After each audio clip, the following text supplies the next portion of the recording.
ॐ सहनाववतु सहनौ भुनक्तु सह वीर्यं करवावहै तेजस्विनावधीतमस्तु मा विद्विषावहै। ॐ शान्ति शान्ति शान्ति।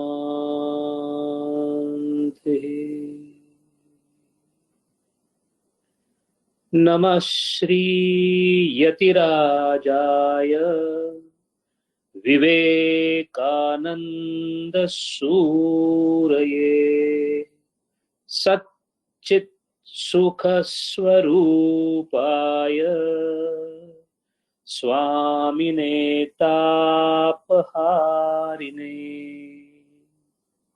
हरि ओम।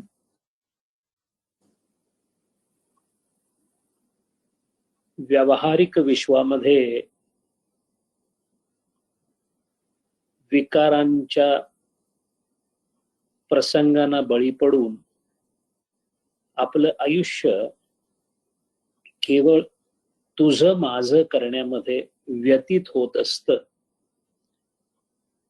भगवंताच्या कृपेने जर व्यवहाराच्या विचारांपासून थोडंसं परान्मुख होऊन भगवंताचा किंवा अध्यात्माचा विचार बुद्धीमध्ये यायला लागला तर ते अभ्युदयाचं लक्षण आहे. एक हिंदू म्हणून लहानपणापासून आपल्यावर श्रद्धेचे आपसूक संस्कार होतात, किंबहुना हिंदूच्या रक्तामध्येच श्रद्धा भिनलेली आहे. या श्रद्धेपोटी एक खूप मोठं काम होऊन जातं, ते म्हणजे आप्तांनी किंवा संतांनी सांगितलेल्या शब्दांवरचा विश्वास वाढत राहतो. पण या विश्वासाला एक आंधळी किनार आहे.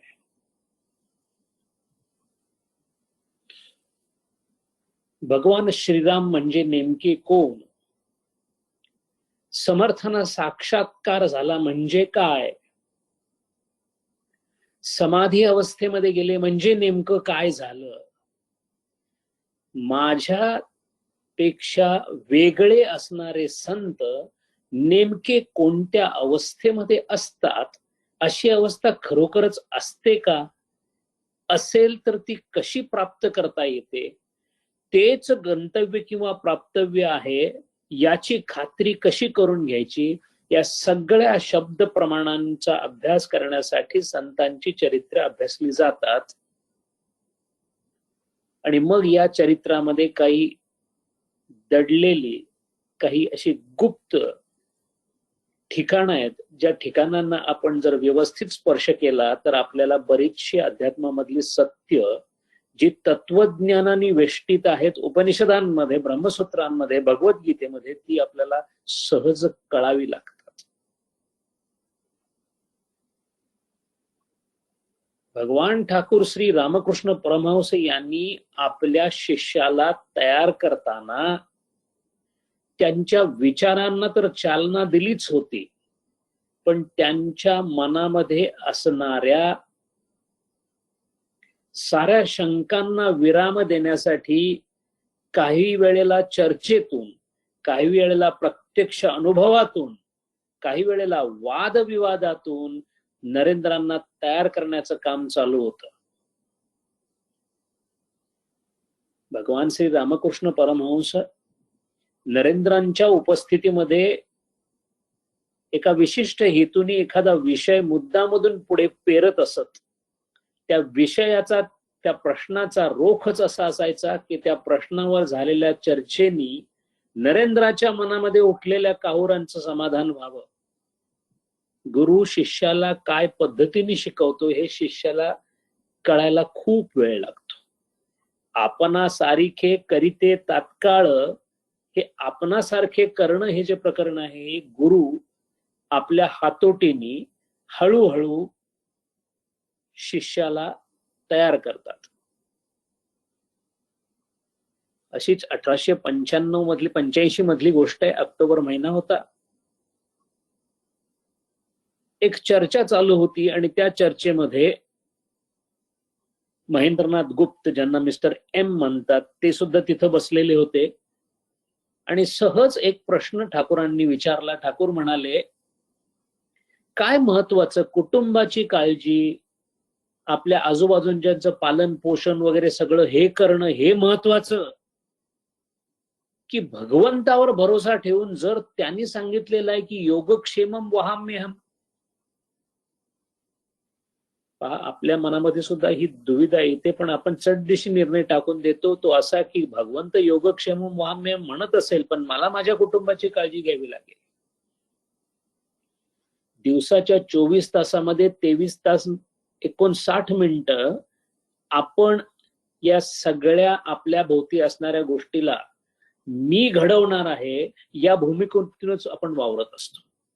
माझ्या भविष्याची चिंता, माझ्या मुलांची चिंता, माझ्या पैशाची चिंता, मी हे घर बांधलं, मी अमुक करणार आहे, मी तमुक करणार आहे, काहीतरी करावंच लागेल, कारण सगळं कर्तृत्व पद हे माझ्याकडे होतं. तर मग योगक्षेमम वहाम्यम असं जे कृष्ण भगवानांनी सांगितलं ते कितपत खरं आहे? आणि असा प्रश्न टाकल्याबरोबर महेंद्रनाथ गुप्तांनी उत्तर दिलं, बरोबर आहे, आपण आपल्याची काळजी करायची नाही आणि सगळंच भगवंतावर सोडायचं, असं कसं चालेल? आणि मग वादाला तोंड फुटलं. काहींनी सांगितलं की खरोखरच जर भगवंतावर इतका विश्वास असेल तर भगवंताच्या आराधनेमध्ये जर एखादा राहिला तर त्याची सगळी काळजी नव्हे, त्याच्या कुटुंबाची काळजी भगवंत निश्चितच घेईल. सगळी चर्चा पुढे सुरू झाल्यानंतर शेवटी ठाकूरांनी सांगितलं, योगक्षेमम वहाम्यहम हे अगदी सत्य आहे. भगवंतावर पूर्णपणे आपला भरोसा ठेवून आपण काम करू शकतो, फक्त ते सतत ईश्वर ध्यानाचं काम असलं पाहिजे. ठाकूर स्वतः कधीही कामिनी कंचनाच्या जवळ गेले नाहीत. त्यांनी हातामध्ये त्यांच्या उत्तरार्धामध्ये एक पैसा सुद्धा धरला नाही, कारण त्यांच्या शरीरावर परिणाम होत असेल. तरी सुद्धा त्यांचं सगळं व्यवस्थित चाललं हे बघण्याचं काम कोणाचं होतं? भगवंताचं होतं. म्हणून ठाकूर स्वतःच सांगत की आता माझ्या खर्चाची जबाबदारी घेणारी एक लोक येणार आहेत. माथुर बाबू, पहिल्यांदा राणी रासमती आली, मग माथुर बाबू आले, मग बलराम दत्त आले. असे एक एक व्यक्ती मदतीसाठी पुढे आली, पण ती मदत नव्हती, भगवंताने रामकृष्णांचा चरितार्थ चालावा याच्यासाठी केलेली ती व्यवस्था होती. यालाच योगक्षेमम वहाम्यहम असं म्हणतात. हा वाद शमत नाही म्हटल्यानंतर मग ठाकूरांनी एक उदाहरण दिलं आणि ते उदाहरण तुम्हाला आम्हाला लक्षात ठेवण्यासारखं आहे. एका तरुण पत्नीला पतीचा वियोग झाला, ती विधवा झाली.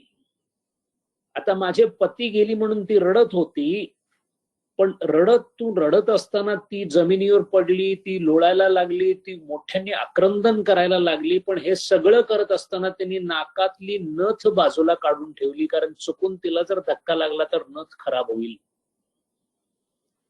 ठाकूर म्हणाले, आमच्या सगळ्यांचा अध्यात्म हा अशा प्रकारचा असतो.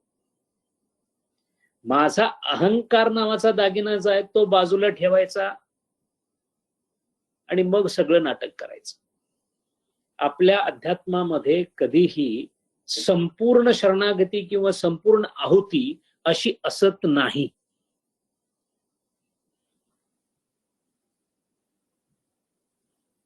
साधारण ऑक्टोबर 1885 पर्यंत ठाकूरांची तब्येत खूप खालावलेली होती.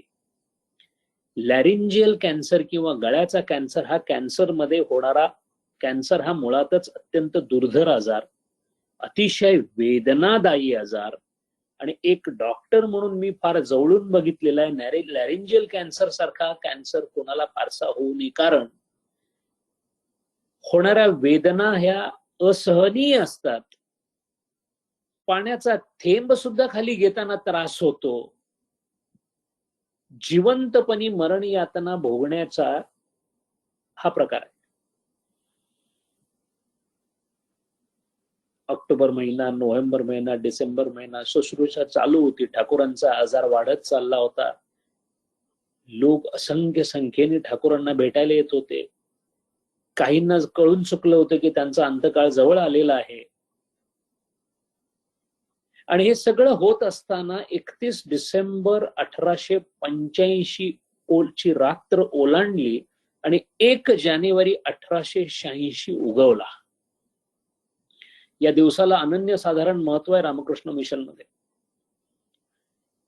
1 जानेवारी या दिवसाला कल्पतरू दिवस असं म्हणून ओळखलं जातं रामकृष्ण मिशनच्या कुटुंबामध्ये. काय झालं होतं 1 जानेवारी 1886 ला की त्याचं नाव कल्पतरू दिवस पडलं, हे पाहण्यासारखं आहे. या दिवशी जे घडलं ते जर आपण ऐकलं तर आपल्या असं लक्षात येईल की आपल्याला ज्यांच्या शास्त्राच्या अभ्यासावर, ज्यांचा या पुराणांवर विश्वास नाही किंवा ज्यांना देव अस्तित्वात नाही असं म्हणणारे जे नास्तिक किंवा ज्यांना देवाच्या अस्तित्वाबद्दल शंका आहे, या सगळ्यांना उत्तर देणारा हा दिवस आहे. खरं आहे, तुम्ही आणि आम्ही ब्रह्म पाहिलेलं नाही, तुम्ही आणि आम्ही श्रीरामांचं दर्शन घेतलेलं नाही, तुम्ही आणि आम्ही देव पाहिलेलं नाही, भगवंत पाहिलेला नाही, श्रीराम पाहिलेले नाहीत, श्रीकृष्ण पाहिलेले नाहीत. पण कुठेतरी श्रद्धा आहे की ते असतील, असावेत. पण केवळ 4 पुस्तकं शिकल्यामुळं ज्यांना असं वाटतं की या अस्तित्वाला काहीच अर्थ नाही आणि हे सगळं थोतांड आहे, ही देवळं, हे देव, ही देवपूजा, हे सगळं चुकीचं आहे असं वाटणारा मोठा वर्ग हळूहळू तयार होत चाललेला आहे. आणि तो हिंदू घरांमध्ये होतोय, याच्यासारखं अधपतन नाहीये. या सगळ्या लोकांना एकच उत्तर हवं असतं, जर देव आहे तर तो मला दाखवा, जर ब्रह्म आहे तर मला त्याची अनुभूती करून दाखवा. आणि मग आपण आपलं स्वतःचं ज्ञान तोकडं पडल्यामुळं आपण आपल्या श्रद्धेचं पुष्टीकरण करू शकत नाही. आणि म्हणून अशा वादांमध्ये सहसा ईश्वरावर ज्यांचा विश्वास नाही त्यांचा विजय झाल्यासारखा आपल्याला दिसतो. पण 1 जानेवारी 1886 हा असा दिवस होता, दुपारची वेळ होती, ठाकूरांना अंमळ बरं वाटत होतं. तो एक दिवस असा होता, थोडस घशाची वेदना कमी झालेली होती. काशीपूर उद्यानामध्ये राहत होते. सगळे शिष्य रात्रभर सेवा वगैरे करून वरच्या मजल्यावर झोपले होते. नरेंद्र स्वामी, विवेकानंद सुद्धा वर झोपले होते, सगळेच शिष्य. फक्त एक शिष्य स्वामी शारदानंद पहिल्या मजल्याच्या बाल्कनीमध्ये उभे होते, कपडे वाळवत होते. त्यावेळेला ठाकूर हळूहळू जिन्यानी खाली आले आणि बाहेर बागेमध्ये आले. बागेमध्ये 30 लोक, 30 भक्त उभे होते ठाकूरांचं दर्शन घेण्यासाठी. दुपारची वेळ होती, जानेवारी महिना होता, थंडीचे दिवस होते, फारसं ऊन नव्हतं. आणि हळूहळू पावलं टाकत ठाकूर आधारांनी हळूहळू बागेकडे निघाले. बागेमध्ये गिरीश बाबू घोष नावाचे रामकृष्ण परमहंसांचे शिष्य होते. ठाकूरांना येताना बघितल्यानंतर गिरीश बाबू घोषांनी त्यांच्या पायावर लोटांगण घातलं. गिरीश बाबू घोष म्हणजे श्रद्धेचा अत्युच्च प्रभाव असणारी व्यक्ती. स्वामी विवेकानंदांनी ज्यांच्या श्रद्धेबद्दल असं म्हटलं की एवढी अढळ श्रद्धा कदाचित ध्रुवाची असेल, असे हे गिरीशचंद्र बाबू. आणि हे गिरीश बाबू म्हणजे व्यसनी होते बरं का, दारू पित होते, बाकीची व्यसनं होती. पण एक होतं, कोणी काही विचारलं तर ते म्हणायचे मी माझी पॉवर ऑफ अटर्नी, माझं वटमुखत्यार पत्र मी रामकृष्ण परमहंसांच्याकडे दिले, त्यामुळे मला काही काळजी नाहीये. केवळ श्रद्धेपोटी शेवटी रामकृष्ण परमहंसांनी त्यांना सांगितलं की चल, तुझं मी वटमुखत्यार पत्र घेतलेलं आहे, तुझी मुक्ती माझ्या हातामध्ये. असे हे अतिशय हनुमंतासारखी श्रद्धा असणारे गुरुश्चंद्र बाबू रामकृष्ण परमहंसांच्या पायावर त्यांनी लोटांगण घातलं आणि मग हात जोडून उभा राहिले. ठाकूरांनी हसत हसत गिरीश बाबूंना विचारलं, गिरीश काय पाहतोयस माझ्यामध्ये, का असं वाटतं की मी भगवान आहे?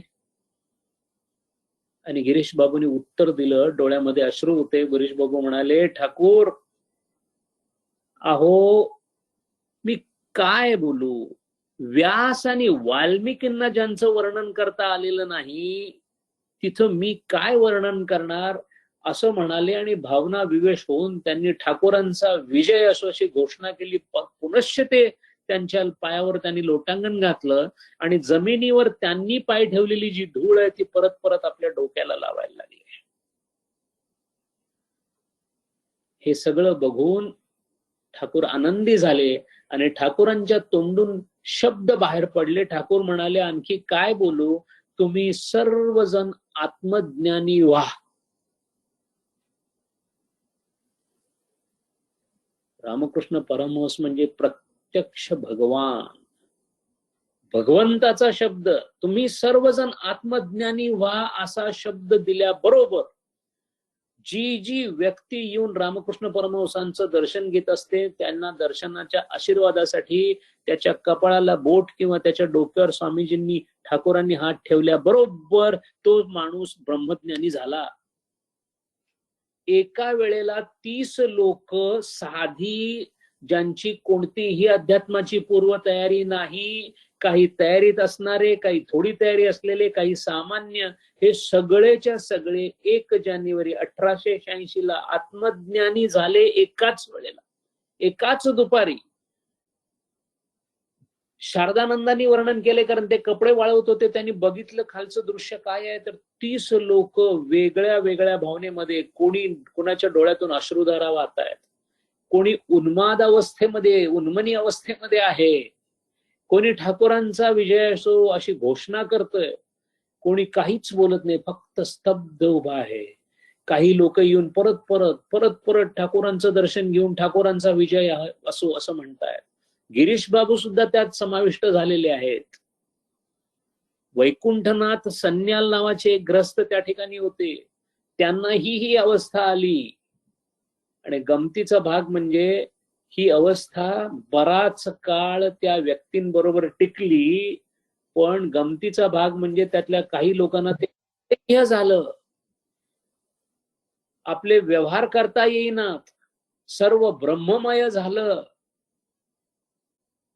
असं आहे. एखादा अमूल्य हिरा जरी कोणी कोणाला दिला तरी तो हिरा ठेवून घेण्याची ऐपत असावी लागते. देणाऱ्यांनी दिलं कारण ठाकूर होते, प्रत्यक्ष भगवान परमेश्वर देत होता, त्यामुळे त्याला काहीच देण्यासाठी काही अडचण नव्हती. घेणाऱ्यांचं पात्र मात्र जेवढं तयार पाहिजे तेवढं तयार नसल्यामुळं त्यांनी घेतलं पण पेलवलं नाही. या वैकुंठनाथ सन्याल या ग्रहस्थांनी हे सगळं झाल्यानंतर पुढचे 4, 5, 7 गेले की त्यांना व्यवहार करता येईना. ते स्वतः परत आले आणि ठाकूरांना सांगितलं, ठाकूर हे सगळं काढून घ्या, मला माझं दैनंदिन जीवन जगता येत नाही. पहा, ब्रह्मज्ञानासाठी अखंड धडपड आपली चाललेली असते, पण आपलं फक्त वरची वरची धडपड असते. आपल्याला हे विश्व सोडण्याची इच्छा अजूनही नाही. अजूनही जगायचं आहे, अजूनही दीर्घायुष्य पाहिजे, अजूनही नातू परतवंड खेळली पाहिजे असं वाटतंय, अजूनही खूप पैसा हवा असं वाटतंय, अजूनही आपण खूप मित्र असावेत असं वाटतंय, मजा मजा करावी असं वाटतंय, इकडे तिकडे फिरून यावं असं वाटतंय, लग्न समारंभ करावेत, सगळीकडे जावं, आपली उपस्थिती लावावी, आपलं वैभव दाखवावं, उंची उंची वस्त्र नेसावीत, मोठ्या मोठ्या साड्या किमतीच्या घ्याव्यात, हे सगळं वाटतंय. हे जोपर्यंत वाटतंय तोपर्यंत वैराग्य नाही, जोपर्यंत वैराग्य नाही तोपर्यंत त्या पात्रामध्ये ब्रह्मज्ञान घेण्याची कुवत नाही. अशी अवस्था झाल्यामुळं ज्या ज्या लोकांना ब्रह्मज्ञान झालं त्या सगळ्यांनी ठाकूरांच्याकडे येऊन ब्रह्मज्ञान परत घेण्याची विनंती केली. असा हा विशेष दिवस. पण या दिवसांनी आपल्या सगळ्यांना मात्र एक गोष्ट जाणवून दिली की अशी एक अवस्था आहे जी सुषुप्ती, स्वप्न आणि जागृती याच्या पलीकडे सुद्धा आहे. याच्यापेक्षा मोठा पुरावा आपल्याला तुर्यावस्थेचा कुठेही मिळत नाही. असा हा कल्पतरू दिवस झाला. एका बाजूला ठाकूरांची सेवा चालू होती, त्याच वेळेला सगळे जे शिष्य होते, 16 संन्यासी शिष्य आणि 17 कौटुंबिक शिष्य, इतकी मोठी संख्या काशीपूर उद्यानामध्ये ठाकूरांची काळजी घेण्यासाठी होते.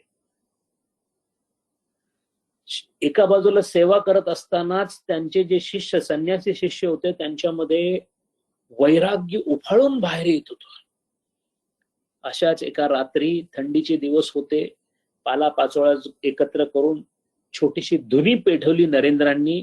आपल्या संन्यासी शिष्यांना एकत्र घेतलं.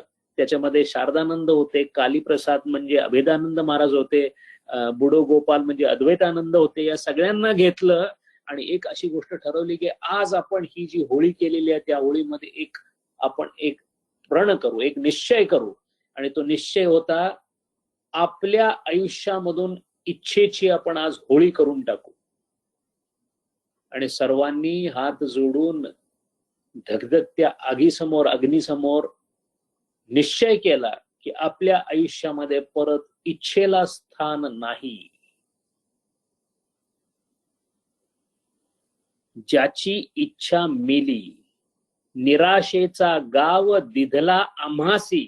तुकाराम महाराज म्हणतात, आमच्या गावाचं नावच निराशा आहे. आपण आशेच्या गावात राहतो, संत निराशेच्या गावामध्ये राहतात. ज्याची इच्छा मिटली त्याची चिंता मिटली. कारण चिंता ही इच्छेची धाकटी बहीण आहे. चाह मिटी चिंता मिटी मनवा बेपरवाह, जिनको कछु नहीं चाहिए वही शहनशाह. कबीर महाराज सांगतात आपल्याला की या जगामध्ये शहनशाह कोण असेल तर संत आहेत. नरेंद्रांच्या नेतृत्वाखाली सगळ्या गोष्टी चालू होत्या. आज स्वयंपाक कोणी करायचा, कपडे कोणी धुवायचे, भांडी कोणी घासायची, ठाकूरांची सेवा कोणी करायची. लाटू महाराज, अद्भुतानंद लाटू महाराजांनी शी आणि शिव काढायची ड्युटी आपल्याकडे घेतली. संत सेवेसारखी पुण्याई नाही.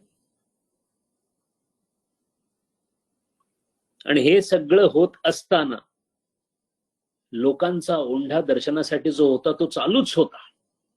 विजय कृष्ण गोस्वामी महाराज आले, आपण पाहिलं गेलं त्यांच्याबद्दल. खूप उच्च अधिकारी होते. ढाक्यावरून आले आणि आल्याबरोबर रामकृष्णांच्या पायावर आडवे झाले, भाव विभोर झाले. सगळ्यांनी विचारलं तर म्हणाले, अरे काय सांगू तुम्हाला, मला ठाकूरांनी ढाक्यामध्ये दर्शन दिलं. स्वामी विवेकानंद म्हणले, गोस्वामी महाराज तुम्हाला तसं वाटलं असेल, भास झाला असेल. विजयकृष्ण गोस्वामी महाराज म्हणाले, भास नाही, आत्ता समोर माझ्या जसे ठाकूर आहेत तसे ठाकूर मला दिसले, मी त्यांना स्पर्श केला. हे बोलणं चालू असताना ठाकूर मात्र स्मित हास्य करत होते.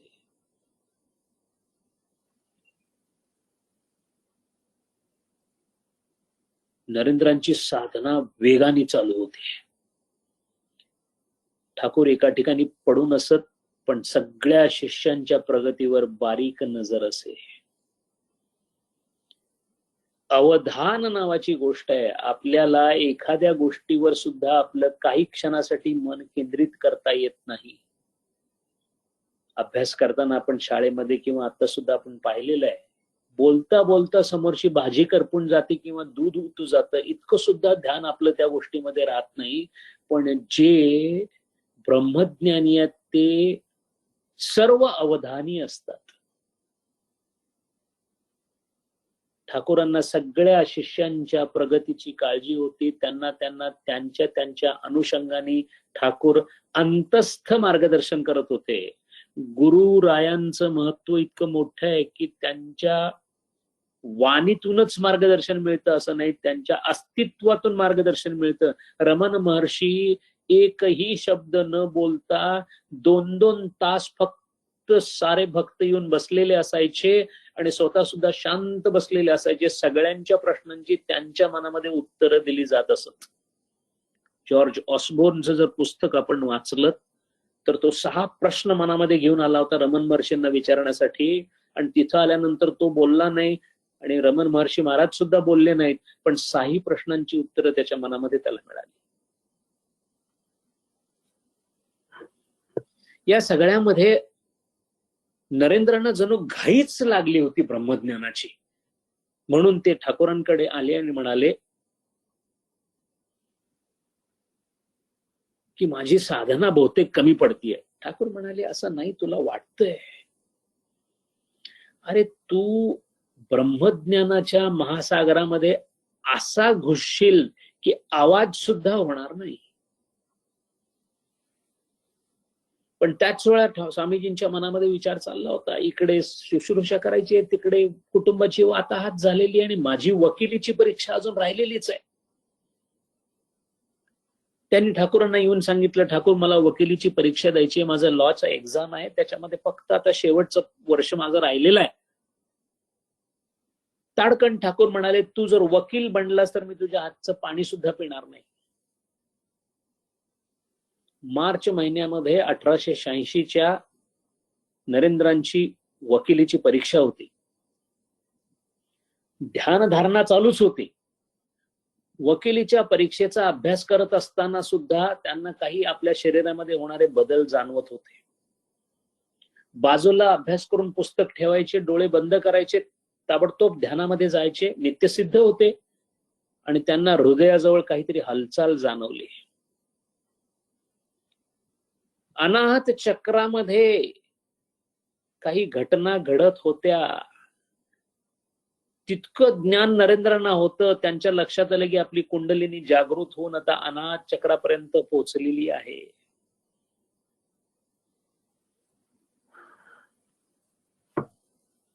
समाधीतून त्यावेळेला थोडस ध्यानातून बाहेर यायचे, परत समोर पुस्तक दिसायचं, परत अभ्यास चालू करायचे.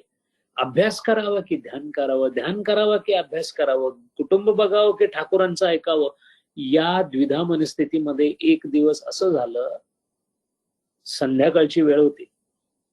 आपल्या आजीची जी जागा होती तिथं शांतता मिळायची म्हणून तिथं जाऊन नरेंद्र अभ्यास करत होते.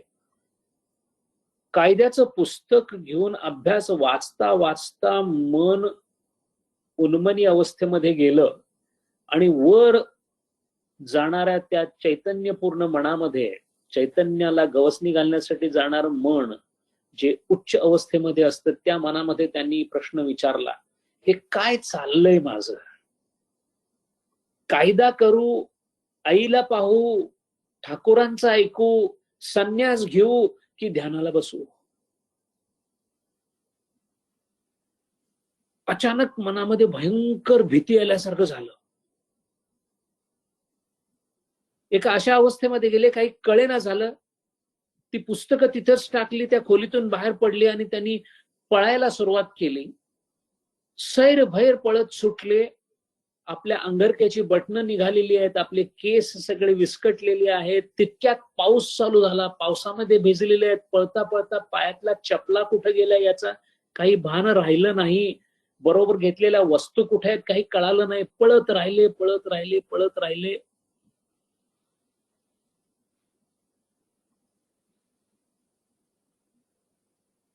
आणि तिथून सरळ ठाकूरांच्याकडे दक्षिणेश्वरला आले. ठाकूर झोपलेले होते, ते पाहून बाहेरच्या बाजूला बसले आणि इतके स्वामी विवेकानंद रडले की नंतर त्यांनी मास्टर महाशयांना सांगितले की माझ्या आयुष्यामध्ये मी इतका कधी रडलो नसेन. आणि रडण्याचं कारण विचारल्यानंतर त्यांनी सांगितलं, ते आपल्या सगळ्यांना ऐकण्यासारखं आहे. विवेक चुडामणी मधला एक श्लोक नरेंद्रांना आठवला आणि तो श्लोक आठवल्यानंतर या सगळ्या गोष्टी घडल्या. त्यांच्या रडण्याचं कारण तेच होतं, दुर्लभम त्रयमेव एतद् देवानुग्रह हेतुकम. अरे या जगामध्ये देवाच्या आशीर्वादामुळे मिळणाऱ्या 3 दुर्मिळ गोष्टी आहेत. दुर्लभम त्रयमेव एतद् देवानुग्रह हेतुकम मनुष्यत्वम मुमुक्षत्वम महापुरुष संश्रयः. मनुष्य योनीमध्ये जन्म येऊन मनुष्यत्व, नुसतं जन्म नव्हे, आपण सगळे जन्माला आलोय मनुष्य, फक्त चतुष्पाद नाही आहोत, इतकाच फरक आहे. मनुष्यत्व म्हणजे ज्या मनुष्यामध्ये ईश प्राप्तीसाठी अत्यंत सुदृढ असं जे उपकरण मिळालेलं आहे. शरीर हे माध्यम आहे. परमेश्वरानं स्वतःच्या प्राप्तीसाठी जीवांवर केलेल्या अनुकंपेमुळं उत्कृष्ट उपकरण, उत्कृष्ट करण, उत्कृष्ट साधन जे तयार केलंय तो हा नरदेह आहे. म्हणून समर्थांनी दासबोधामध्ये नरदेहस्तवन लिहिलेलं आहे. मनुष्यत्वम मुमुक्षत्वम. ज्या मनुष्यामध्ये ईश्वर प्राप्तीची ओढ इतकी लागलेली आहे की त्याची अंतिम सीमा म्हणजे मुमुक्षत्व, म्हणजे या सगळ्या प्रकृतीतून मायेतून बाहेर पडण्याची ज्याची अति उत्कट इच्छा झालेली आहे. आस्तंभ ब्रह्मपर्यंते यनित्य भोग वस्तुनी.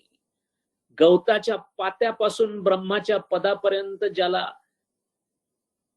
इच्छेचा त्याग झालेला आहे, अशा संपूर्ण परावैराग्यपूर्ण मनुष्याची जेव्हा मुक्तीसाठी तळमळ वाढते तेव्हा मुमुक्षत्व प्राप्त होतं. पण हे दोन्हीही असून काही फायदा नाही जर महापुरुष संश्रय, गुरुतुल्य महापुरुष जर जवळ नसेल तर ह्या दोन्ही व्यर्थ आहेत. पण ज्याला तिन्ही मिळाले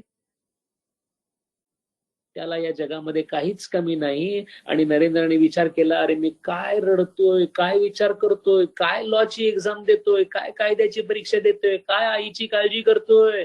माझ्याकडे मनुष्यत्व आहे, माझ्याकडे मुमुक्षत्व आहे, आणि सगळ्यात महत्वाचं माझ्याकडे रामकृष्ण परमहंस नावाचा महापुरुष आहे. या दिवसानंतर स्वामी विवेकानंदांनी कायद्याचा अभ्यास सोडून दिला, पुस्तकं सोडून दिली, कॉलेज सोडून दिलं, सगळं सोडून दिलं.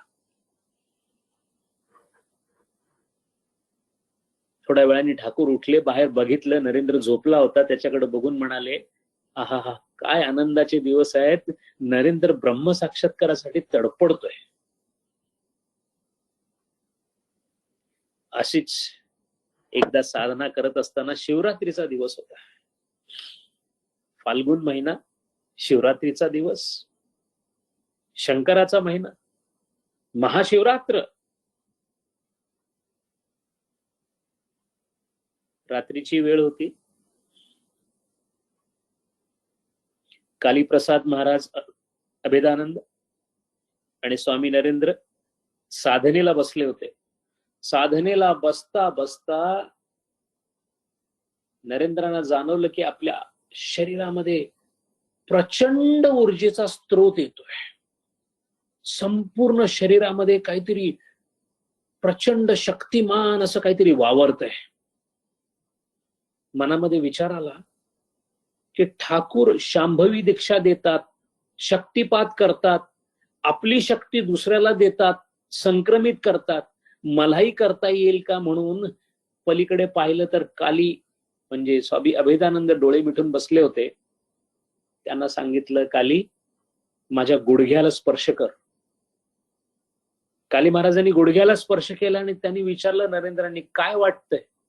काली महाराज म्हणाले, एखाद्या विजेच्या तारेला स्पर्श केल्यासारखा असा असा करंट तुझ्या त्या गुडघ्यातून मला लागतोय. याच्या बरोबरच नरेंद्रांनी मनातल्या मनामध्ये संकल्प केला की ही शक्ती कालीमध्ये संक्रमित होऊ दे. आणि ताबडतोब काली महाराजांचं म्हणजे अभेदानंद महाराजांचं शरीर कापायला लागलं. अंगामधून त्यांच्या अशा तप्त अंग झाल्यासारखं झालं. हे सगळं बघून वर येणारे शिष्य घाबरले. त्यांनी जाऊन ठाकूरांना सांगितलं. ठाकूर तिथं आले. ठाकूरांनी कालीच्या डोक्यावर हात ठेवला आणि नरेंद्रांना फैलावर घेतलं. म्हणाले, हे सगळं तयारी नसेल आणि जर केलं तर ते प्राणघातक ठरू शकतं. राजयोग आपल्याकडे फार सुंदर वाटतो आपल्याला, प्राणायाम वगैरे. प्राणायामामध्ये काही चुका जर झाल्या तर त्याचा परिणाम मस्तिष्कावर इतका वाईट होऊ शकतो की पूर्ण आयुष्य वेडा होऊन काढायला लागतं. कारण श्वास म्हणजे प्राण नव्हे. प्राणांचं स्पष्टीकरण झाल्यानंतर प्रत्ययाला जे येतं त्याला श्वास म्हणतात.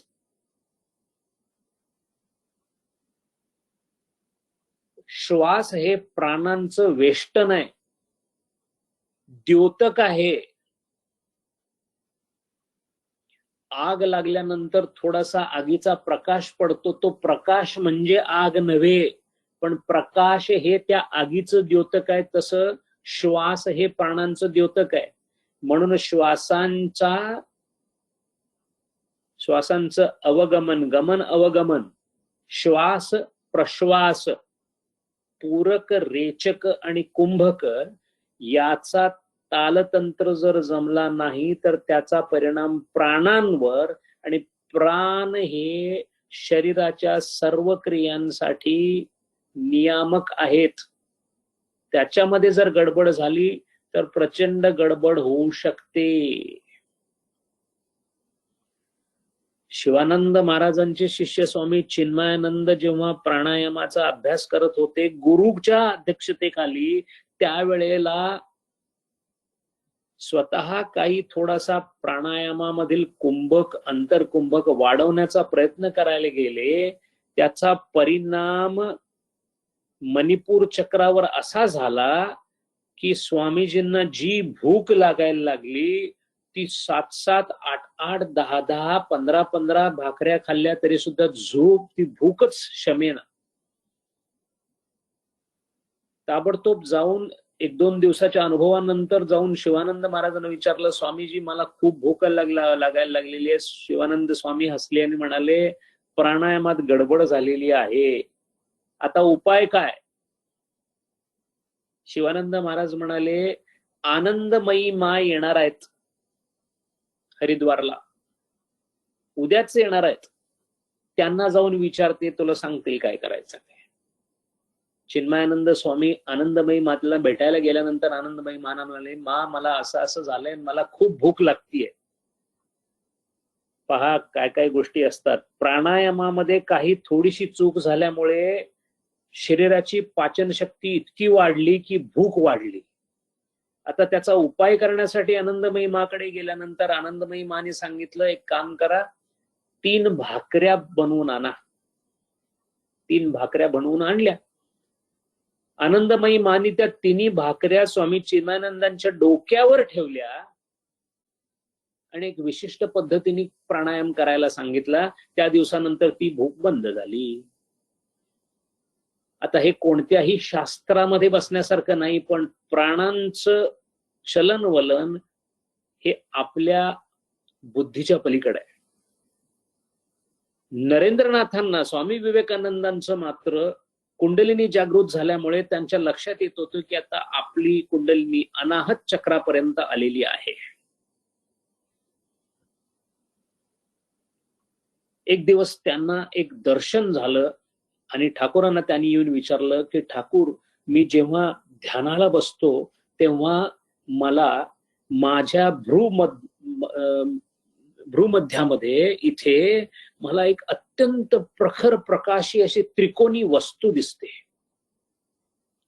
ठाकूर अत्यंत खुश झाले आणि म्हणाले, नरेंद्रा, अरे तू ब्रह्मयोनीपर्यंत पोहोचलास, आलास, सहस्त्रार चक्राच्या जवळ आलास. ताबडतोब ठाकूरांनी विचारलं, आणखी काही दिसतं का?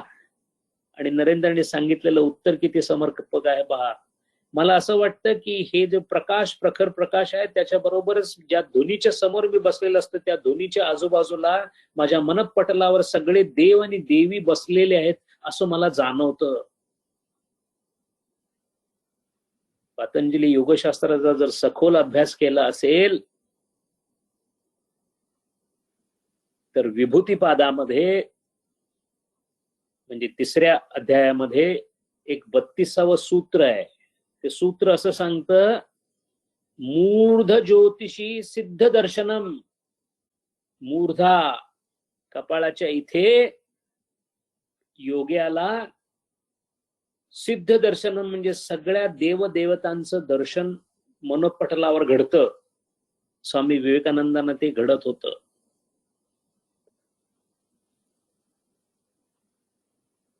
कुंडलिनी शास्त्र हे मेडिकल सायन्सला न कळणारं शास्त्र आहे. आणि गमतीचा भाग म्हणजे कुंडलिनीची रचना ही साधारण मेडिकल मध्ये असणाऱ्या रचनेशी संयुक्त आहे. संपूर्ण शरीरामध्ये वैद्यकीय शास्त्रानुसार धमन्यांचं आणि नीलांचं, आर्टरी आणि व्हेन्स यांचं जाळं आहे, त्याच्यातून रक्तप्रवाह होतो. मज्जातंतूंचं जाळं आहे, त्याच्यातून नर्व्ह सिग्नल्स जातात. हे सगळं आपल्याला शिकवलं जातं, आपण अभ्यास केलेला आहे. पण हे सगळे स्थूल शरीराचं लक्षण आहे. या स्थूल शरीराच्या बरोबरच संलग्न असं जे सूक्ष्म शरीर आहे, त्या सूक्ष्म शरीरामध्ये मात्र प्राणांचा संचार असतो. जसं रक्त किंवा एखादी मज्जातंतूची संवेदना पूर्ण शरीरभर पसरते, त्याची सुरुवात मेंदूपासून होऊन ती पायाच्या बोटापर्यंत जाते, हृदयापासून होऊन रक्ताभिसरणाची शेवट पायाच्या टोकापर्यंत जाते, तसं प्राण असंख्य नाड्यांमधून शरीरामध्ये पसरलेले असतात. या नाड्या दिसत नाहीत. या नाड्यांची संख्या अनेक आहे. अगदी उपनिषदामध्ये कठोपनिषदाचा शेवटची वल्ली 6वी वल्ली जर आपण घेतली तर शतैश्च एके नाड्यः 101 नाड्या आहेत असं सांगितलं. शैव सिद्धांतामध्ये ते 72,000 मानल्या जातात. काही ठिकाणी 3.5 लाख नाड्या मानल्या गेलेल्या आहेत. या नाड्या म्हणजे छोट्या छोट्या छोट्या छोट्या छोट्या शाखा आहेत ज्याच्यामधून प्राणांचं चलनवलन होतं. जोपर्यंत हे चलनवलन आहे तोपर्यंत आपण आहोत. प्राणांचं उत्क्रमण म्हणजे या नाड्यांमधून प्राण गेल्यानंतर याला पंचमहाभूतापेक्षा जास्त काही किंमत राहत नाही. हे प्राण नाडींमधून वाहतात आणि नाडींमधून वाहत असताना त्यांचं नियंत्रण करण्यासाठी काही चक्र आहेत. मेडिकल नॉलेज मध्ये सुद्धा अशी चक्र आपल्याला, त्याला प्लेक्सस असं म्हणतात. Pampiniform plexus, cervical plexus, brachial plexus, coccygeal plexus, laryngeal plexus, असे भरपूर प्लेक्ससेस आहेत ज्याचा अभ्यास आम्ही मेडिकल सायन्स मध्ये करतो. अशाच प्रकारचे पण डोळ्यांना किंवा स्पर्शांना न जाणवणारी अशी प्लेक्ससेस म्हणजे चक्र आहेत. आणि या चक्रांपैकी महत्वाची चक्र जी आहेत आणि महत्वाच्या नाड्या ज्या आहेत त्या मेरुदंडाजवळ आहेत. व्हर्टिब्रल कॉलमला मेरुदंड असं म्हणतात. आपण उभे किंवा द्विपाद असण्याचं कारण व्हर्टिब्रल कॉलम आहे. तो आडवा झाला की आपण चतुष्पाद होतो, त्याला तिर्यक योनी म्हणतात, ज्यांचा मेरुदंड आडवा असतो. हा जो मेरुदंड आहे, जसा पृथ्वीसाठी मेरू पर्वत हा स्थित करण्यासाठी किंवा हे सर्व चलनवलन, पृथ्वीचं जे चलनवलन आहे त्याच्यासाठी ज्याला अलीकडे ऍक्सिस असं म्हणतात, तो ऍक्सिस म्हणजेच मेरुदंड जसा पृथ्वीसाठी आहे तसाच आपल्यासाठी आपल्या बरोबर आहे. कारण या विश्वामध्ये जे जे बाहेर आहे ते ते आत आहे. पिंडी ते ब्रह्मांडी. Every macrocosm is represented in microcosm. हे जे पिंड आहे, हे जे मायक्रोकॉझम आहे ते या मेरुदंडाच्या आजूबाजूला आहे. या मेरुदंडामध्ये गुदद्वारापासून साधारण 12 इंचावर एक कंद आहे. या कंदापासून अनेक नाड्या निघालेल्या आहेत, ज्याला मेडिकल नॉलेज मध्ये कॉडा इक्वाइना असं म्हणतात. घोड्याची शेपूट. जसे घोड्याच्या शेपटीपासून हळूहळू सगळे केस निघालेले असतात, तसं या कंदापासून नाड्या निघतात.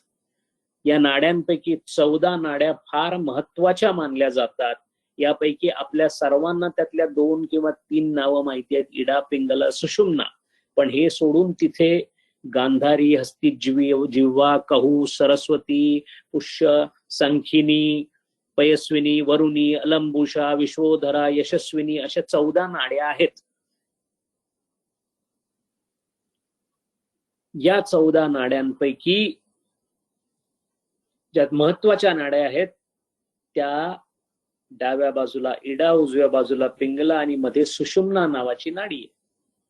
ही सुषुम्ना नाडी म्हणजेच स्पायनल कॉर्डच्या आतल्या बाजूला असणारा स्पायनल कॅनाल, ही सुषुम्ना नाडी या कंदापासून म्हणजे गुदद्वार किंवा मूलाधार चक्रापासून वर मेंदू पर्यंत जाते. कारण स्पायनल कॉर्ड खालून निघतो आणि पुढे वर मेंदूमध्ये जाऊन विसर्जित होतो. यापैकी जी सुषुम्ना नाडी आहे ही नाडी सर्वात महत्वाची अशी मानली जाते.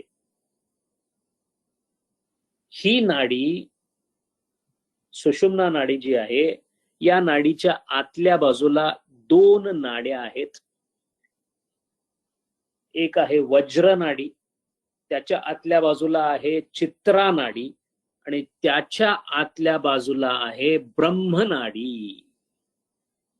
सहसा सुषुम्नेलाच ब्रह्मनाडी असं म्हटलं जातं, पण सुषुम्नेमध्ये 4 अंतर्गत नाड्या आहेत. त्यातली अत्यंत अंतस्थ नाडी जी आहे ती ब्रह्मनाडी आहे. याच ब्रह्मनाडीमधून मूलाधार चक्रापासून सुषुम्नेमधून श्वास प्रश्वासाच्या द्वारे हे द्वार उघडलं जातं आणि मग ही कुंडलिनी जी सर्पिणी स्वरूपामध्ये वेटोळ घालून मूलाधार चक्रामध्ये बसलेली आहे, तिथून ती हळूहळू वर चढायला लागते आणि तिचं ऊर्ध्वगमन होणे म्हणजे आध्यात्मिक प्रगती होणे. प्रत्येक आध्यात्मिक व्यक्तीची हीच घटना घडते. काही लोकांना ही जाणीवपूर्वक घडते जे राजयोगाचा अभ्यास करतात. काही लोकांची ती आपसुक घडते जे भक्ती योगामध्ये होतं. शाक्त पंथामध्ये असो, नाथ पंथामध्ये असो, शैव पंथामध्ये असो, विष्णू पंथामध्ये असो, भक्ती मार्गामध्ये असो, ज्ञान मार्गामध्ये असो, कर्म मार्गामध्ये असो, पद्धत एकच आहे. फक्त त्याची कल्पना साधकाला येईल किंवा न येईल. भक्तासाठी ही नकळत घडते, राजयोग्यासाठी ती मुद्दामून घडवली जाते. श्वास आणि प्रश्वास हा नियंत्रित करून एक विशिष्ट प्रकारचा दाब तयार केला जातो. त्या दाबाने ही सुषुम्ना नाडी ऊर्ध्वगमनासाठी सिद्ध करण्यासाठी मूलाधार चक्राला धक्के दिले जातात. त्या धक्क्याला उद्घाट्य असं म्हणतात. आपण उद्घाटन करतो. उद्घाट्य म्हणजे उघडणे. अशी उघडल्यानंतर ही सुषुम्ना खालून जेव्हा वर जायला लागते तेव्हा योगाची प्रगती व्हायला लागते आणि त्याला सिद्धी प्राप्त होतात. ती 6 चक्रांमधून वर जाते. मूलाधार, स्वाधिष्ठान, मणिपूर, अनाहत, विशुद्ध, आज्ञाचक्र आणि शेवटी सहस्त्रार चक्र. सहस्त्रार म्हणजे 1000 पाकळ्या असणारं चक्र. एखाद्या ह्युमन बॉडीचं डिसेक्शन करून ही चक्र सापडणार नाहीत. ही केवळ ध्यानामध्ये, दिव्य दृष्टीमध्ये दिसणारी ही चक्र आहेत. त्या प्रत्येकाला त्यांचा रंग आहे. त्या प्रत्येकाला वेगळ्या वेगळ्या पाकळ्या आहेत. त्या प्रत्येकाला वेगळे वेगळे बीजमंत्र आहेत. उदाहरणार्थ मूलाधाराला 4 पाकळ्या आहेत, स्वाधिष्ठानाला 6 आहेत, मणिपूरला 10 आहेत, अनाहतला 12 आहेत, विशुद्ध चक्राला 16 आहेत, आज्ञा चक्राला 2 आहेत. अशा वेगळ्या वेगळ्या पाकळ्या आहेत. कुंडलिनी शास्त्र हा आपला विषय नाहीये, पण हे सांगण्याचं कारण इतकंच आहे की ह्या कुंडलिनीमध्ये होणारी जी प्रगती आहे ती वेळोवेळी नरेंद्रनाथ ठाकूरांना सांगत असत आणि त्याच्यावरून ठाकूर खुश होऊन त्याची प्रगती किती चाललेली आहे त्यांना कळत असे. आणि या सगळ्या कुंडलिनीमध्ये ध्यानासाठी वापरला जाणारा माध्यम देव जो आहे तो आपले भगवान श्री शंकर आहेत. कारण काय आहे? भगवान शिवशंकर म्हणजे विनाशाची देवता आहे. कितीतरी मूर्ख लोकांना असं वाटतं की डिस्ट्रक्शन करणारा देव कसा असेल. आपल्या हे लक्षात येत नाही या जगामध्ये प्रत्येक गोष्टीला उत्पत्ती स्थिती लय आहे आणि जर तो त्या तारतम्याने झाला नाही तर विश्वाचं उत्पत्ती होणार नाही आणि विश्वाचं सृजनही होणार नाही. प्रत्येक विनाश हा सृजनासाठी होतो. किंबहुना विनाश ही सृजनाची पूर्वतयारी आहे. जेव्हा चैतन्याच्या उच्च पातळ्या आपण पादाक्रांत अध्यात्मामध्ये करतो तेव्हा सद्य स्थितीचा विनाश व्हावा लागतो. या व्यावहारिक सत्तेचा विनाश झाला तरच पारमार्थिक सत्ता मिळू शकते. म्हणून ज्या सत्तेचा विनाश करून वर चैतन्याची पातळी गाठायची आहे त्याच्यासाठी हा विनाश होणं जरुरीचं आहे आणि त्या विनाशासाठी भगवान श्री शंकरांचा आशीर्वाद जरुरी आहे. म्हणून पहा, हिंदू धर्मामध्ये प्रत्येक गोष्ट काय सुंदर बसवलेली आहे. चैत्र महिन्यामध्ये पालवी फुटते कारण सृजन आहे. फाल्गुन शेवटचा महिना आहे. फाल्गू म्हणजे निरर्थक. फाल्गू हा संस्कृत शब्द आहे, निरर्थक. सगळं टाकून द्यायचंय, सगळं संपवायचंय. म्हणून फाल्गुनामध्ये शिवशंकराचे सगळे उत्सव येतात. महाशिवरात्र फाल्गुनात येते. स्खलन न होऊ देता उच्च चैतन्य अवस्थेकडे संक्रमण करत राहणे, उत्क्रमण करत राहणे. म्हणून दुष्कृत्यांचा नाश, दुष्टांचा नाश, अविद्येचा नाश, स्मृतीचा नाश, अहंकाराचा नाश, मनाचा नाश, प्रकृतीचा नाश हे सगळं शिवकार्य आहे. म्हणून फाल्गुन महिन्यामध्ये जे शिवभक्त असतात, नाथपंथामध्ये शिवांना भयंकर महत्व आहे. आदियोगी आहेत शिव. या आदियोगाचा उत्सव, या भगवान श्री शिवशंकरांचा, भोलेनाथांचा उत्सव जेव्हा फाल्गुन महिन्यामध्ये होतो तेव्हा नाथपंथी लोक फार सुंदर एक भजन गातात. त्या भजनातून आपल्याला कळतं की भगवान शिवशंकर हे निर्गुणाचे दाते आहेत. मसाने में खेले दिगंबर होली.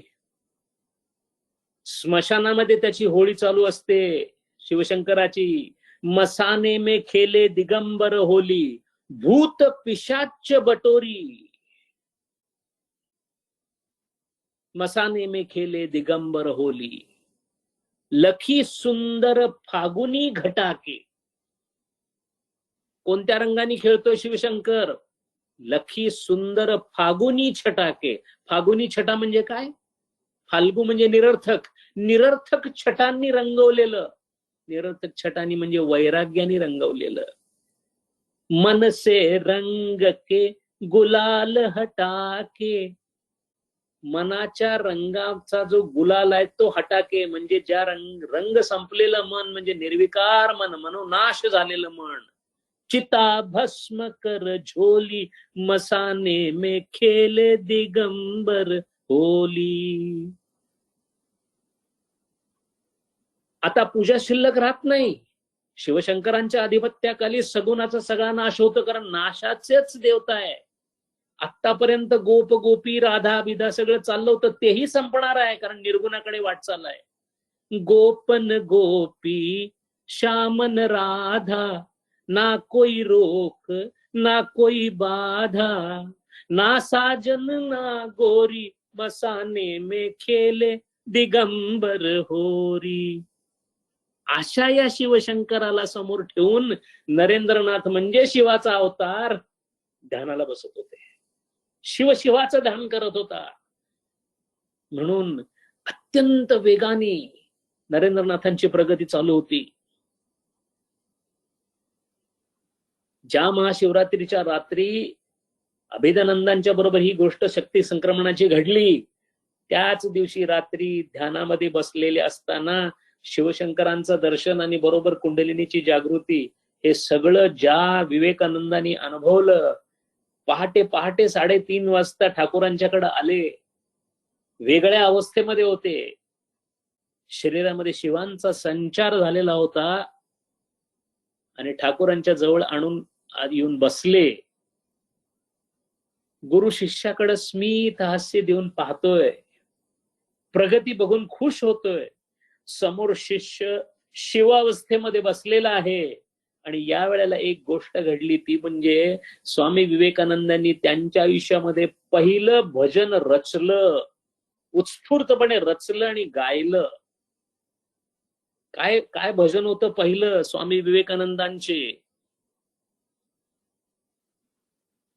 थाथुय्या थाथुय्या नाचे भोला, थाथुया नाचे भोला, बम बम बाजे गाल, डिमी डिमी डिमी डिमी डमरू बाजे, डिमी डिमी डिमी डिमी डमरू बाजे, दुलीचे कपाल भाल, दुलीचे कपाल भाल, थाथुया नाचे भोला.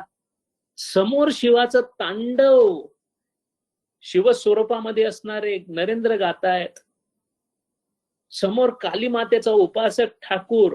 काय प्रसंग असेल पहा. गरजे गंगा जटा माझे, उगरे अनल त्रिशूल राजे, ढक ढक ढक मौली बंद ज्वले शशांक माल, थाथुया नाचे भोला. अशी रचना झाली. साधना तीव्र होत झाली होती. आणि मग 4 महिने मृत्यूच्या अगोदर, ठाकूरांचा मृत्यू व्हायच्या अगोदर 4 महिने, मार्च महिन्यामध्ये, मार्च 1886 साली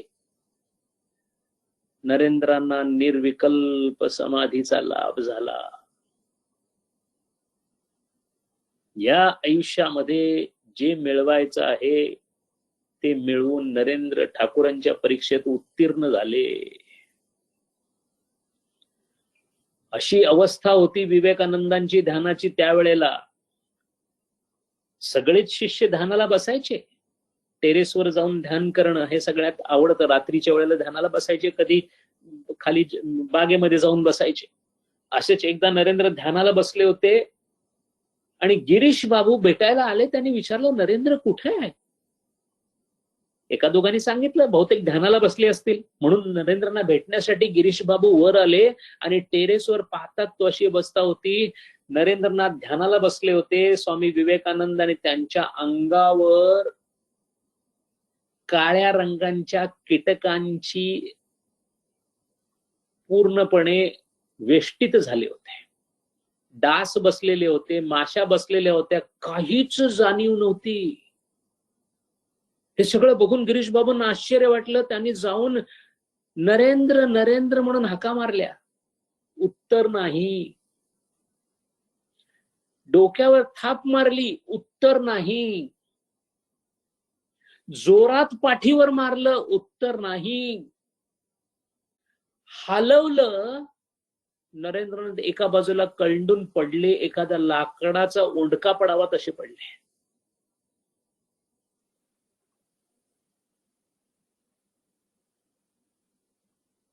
याला म्हणतात ध्यानाची परिपक्व अवस्था. देह बुद्धी पूर्णपणे समर्पित झालेली होती. अशा पद्धतीने स्वामीजींची प्रगती प्रचंड वेगाने पुढे चालली होती. मग ठाकूरांनी सांगितलं, नरेंद्र सगळं झालंय रे, आता मला काहीतरी करावं लागणार आहे. नरेंद्रांना वाटलं काहीतरी म्हणजे माझ्यासाठी आता परत समाधीची व्यवस्था करतील. सगळे आपण जातो गुरूंकडे की आम्हाला समाधीचा अनुभव द्या म्हणून. इथे मात्र उलटी परिस्थिती होती. गुरुला असं वाटत होतं की आपला शिष्य समाधीमध्ये जाऊ नये, कारण त्याच्याकडून कार्य व्हायचंय. म्हणून ठाकूरांनी स्वामीजींना समजावून सांगितलं, हे बघ, 2 प्रकारचे ब्रह्मीभूत असतात. एक ब्रह्मीभूत जे शांततेतून ब्रह्मचैतन्याचं प्रसरण करत असतात. आज सुद्धा आपल्या आजूबाजूला असे असंख्य ब्रह्मीभूत संत आहेत ज्यांचा आपल्याशी परिचय नाही. ते कुठे हिमालयात असतील, कुठे असतील, पण तिथून आपल्या शांततेतून ते उत्थान करण्याचं काम चालू ठेवतात.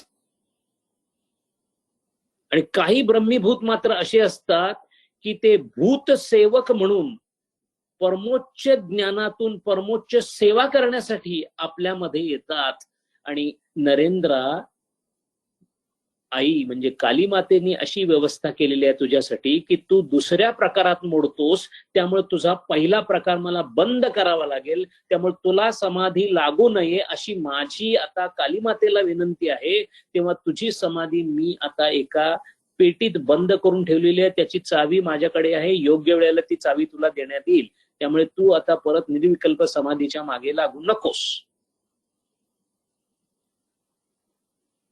म्हणजे ज्याच्याकडे अमूल्य हिरा निर्विकल्प समाधीचा मिळालाय, तो हिरा काढून घेतला गुरूंनी आणि सांगितली की आता तू भिकारी म्हणून फिर सेवा करत.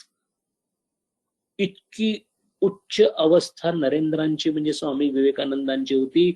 धन्य ते गुरु, धन्य तो शिष्य. म्हणून आज सुद्धा 125-150 वर्षानंतर स्वामी विवेकानंदांचं विवेकानंद नाव घेतल्याबरोबर नखशिकांत उत्साह सळसळतो. संपूर्ण शरीरामध्ये एक प्रकारची ऊर्जा येते. सगळं मनातलं मळभ बाजूला जातं. सगळे विकार बाजूला करण्यासाठी स्वामी विवेकानंदांचं नाव घेतल्याबरोबर अंगामध्ये उत्साह संचारतो. याचं कारणच असं आहे की इतक्या उच्च प्रकारची व्यक्ती तुमच्या आमच्या जाणण्यामध्ये आहे. कशा पद्धतीने आता शेवटचे 4 महिने निघाले, कारण आता गुरुचा अंत होणार आहे. या पृथ्वी तलावरून रामकृष्ण परमहंस निघून जाणार आहेत. कशा पद्धतीच्या अडचणी येणार आहेत, काय पुढे नरेंद्रांचं पाऊल पडणार आहे, हा सगळा विषय आपल्या पुढच्या प्रवचनामध्ये येईल. हरि ओम. ओम पूर्णमद पूर्णमिदं पूर्णात् पूर्णमुदच्यते पूर्णस्य पूर्णमादाय पूर्णमेवावशिष्यते. ओम शांति शांति शांति. हरि ओम. श्री गुरुभ्यो नमः. हरि ओम. डॉक्टर साहेब, आपल्यापैकी कोणाला प्रश्न असल्यास माईक अनम्यूट करून आता विचारावे.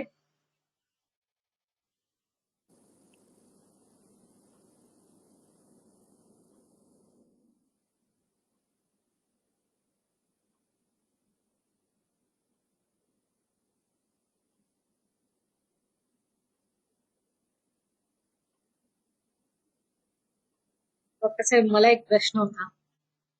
तुम्ही प्राणांच्या बद्दल सांगितलं की श्वास हे प्राणांच्या म्हणजे इट्स लाईक त्याच्या आवरणाखाली खरं तर प्राण असतात.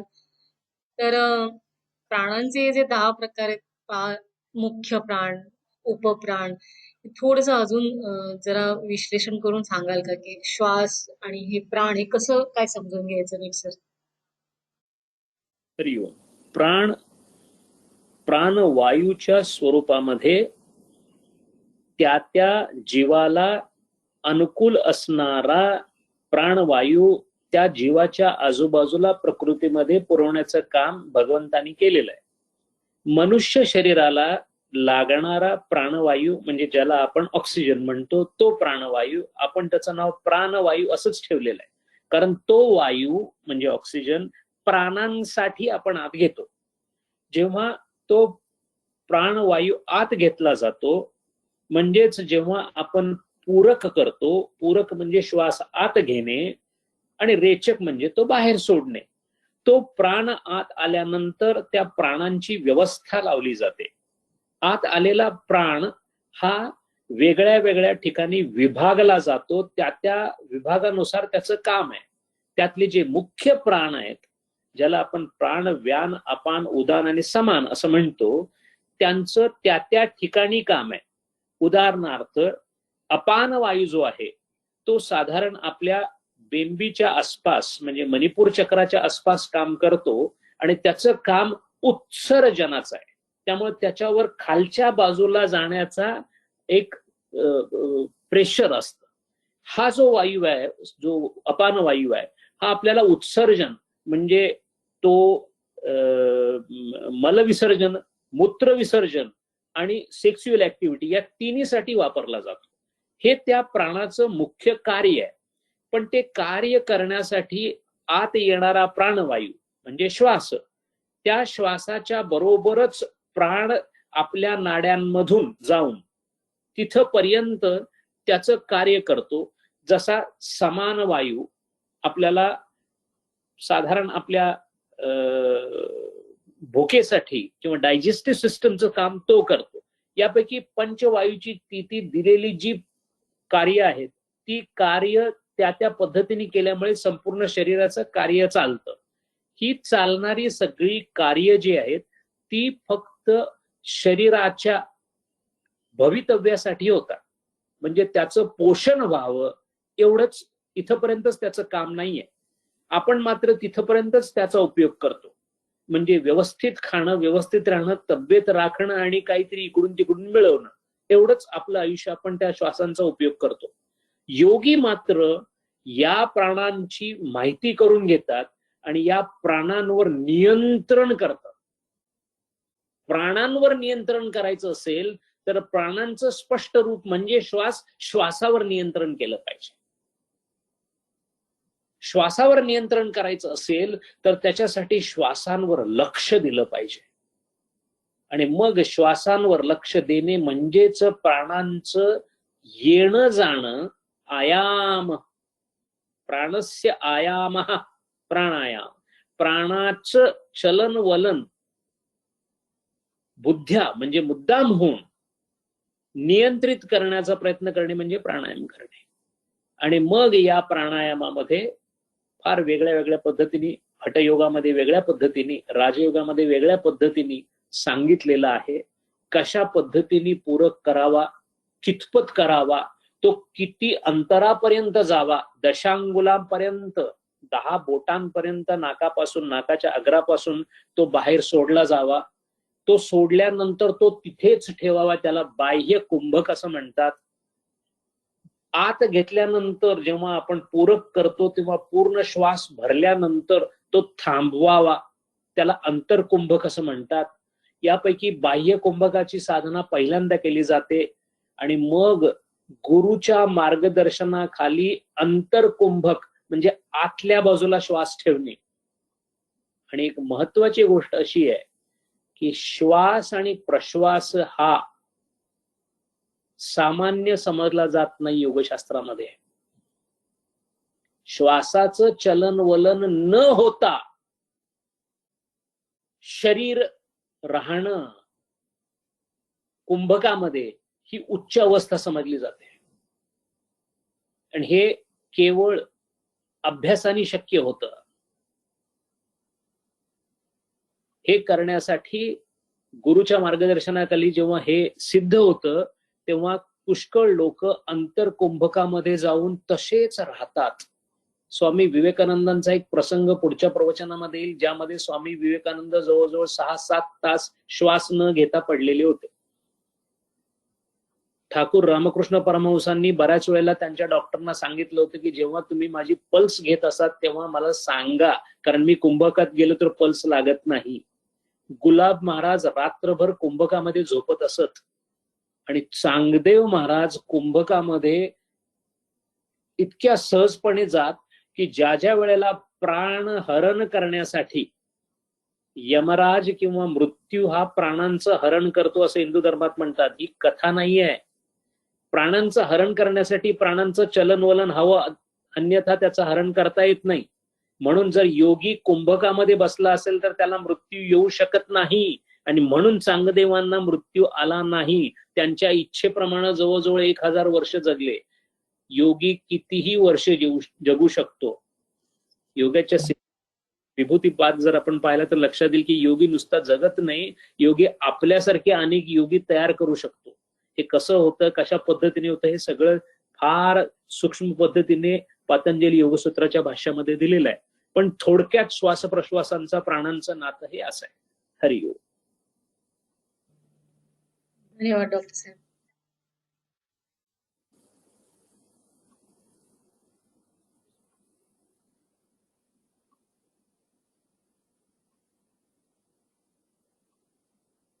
आपण इथेच थांबूया डॉक्टर साहेब. पुन्हा भेटूया येत्या रविवारी. जय श्रीराम.